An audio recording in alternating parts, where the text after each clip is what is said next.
Hello అండి, welcome back to my channel. నేను ఈరోజైతే మా పిల్లలకి స్నాక్స్ కోసం అనేసి కజ్జికాయలు చేశాను. దానికోసం ముందుగా గోధుమ పిండి, కొద్దిగా రవ్వ, అలాగే ఆయిల్ వేసి బాగా మిక్స్ చేసుకోవాలన్నమాట.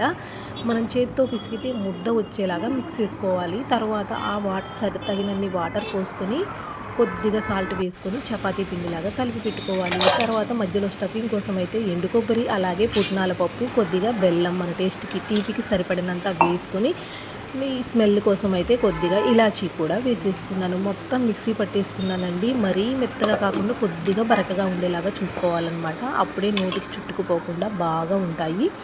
ఇది వేసుకున్న తర్వాత ముందుగా కలిపి పెట్టుకున్న పిండిని మరొక 2 నిమిషాలు బాగా కలుపుకున్న తర్వాత వాటిని చపాతీలాగా చేసేసుకోవాలి. చూడండి, ఇక్కడ నేను చూపిస్తూ ఉన్నాను కదా, చిన్న సైజు చపాతీలాగా చేసేసుకొని ముందుగా రెడీ చేసుకున్నటువంటి ఈ మిశ్రమం ఏదైతే ఉందో దాన్ని మధ్యలో పెట్టేసుకున్నాను.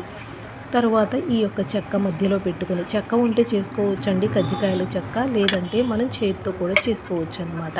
ఇలా 6 చేశానండి. ఇదే ఫస్ట్ టైం కదా, ఇన్ని ఎవరు చేసి ఉండరేమో, నేనే ఇంత లీస్ట్గా చేసి ఉంటాను. ఫైనల్గా ఆయిల్లో డీప్ ఫ్రై చేసేసుకున్నాను. చాలా అంటే చాలా బాగా కుదిరాయి. మీకు కూడా నచ్చితే వీడియో లైక్ చేయండి. మీరు కూడా తప్పకుండా ట్రై చేయండి. పిల్లలకైతే చాలా హెల్దీ అండి ఈ బెల్లము, కొబ్బరి అన్నీ కూడాను. మన ఛానల్ని ఫస్ట్ టైం చూసేవాళ్ళు ఫాలో చేయండి. యూట్యూబ్లో కూడా లైక్ చేయండి. Thank you.